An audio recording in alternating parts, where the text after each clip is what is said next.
ভারতীয় জনতা পার্টি জিন্দাবাদ জিন্দাবাদ জিন্দাবাদ ভারতীয় জনতা পার্টি জিন্দাবাদ জিন্দাবাদ জিন্দাবাদ। পুলিশের অত্যাচারের বিরুদ্ধে বিক্ষোভ ভবানীপুরে ১ নম্বর পঞ্চায়েতের মহিলাদের।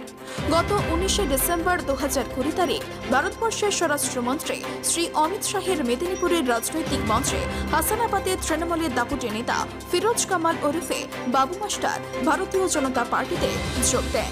অতঃপর তার অনুগামীরা বিভিন্ন জায়গায় বিজেপির পতাকা লাগান। ভবানীপুর ১ নম্বর প্রধান শ্রী প্রদীপ মল্লিক সহ সকল পঞ্চায়েত সদস্য ও বিভিন্ন গ্রামবাসীরা বিজেপির সমর্থনে মিছিল সহ আনন্দ উল্লাস করে। তারপর থেকে শাসক দল ও প্রশাসন একযোগে একের পর এক মিথ্যা মামলায় প্রদীপ মল্লিক সহ একাধিক অনুগামীকে ফাঁসানো হচ্ছে বলে গ্রামবাসীদের অভিযোগ। আসামি ধরার নামে বাড়ি বাড়ি গিয়ে পুলিশ হুমকি দিচ্ছে এবং অত্যাচার করছে, মহিলাদের সঙ্গে অভদ্র ব্যবহার করছে।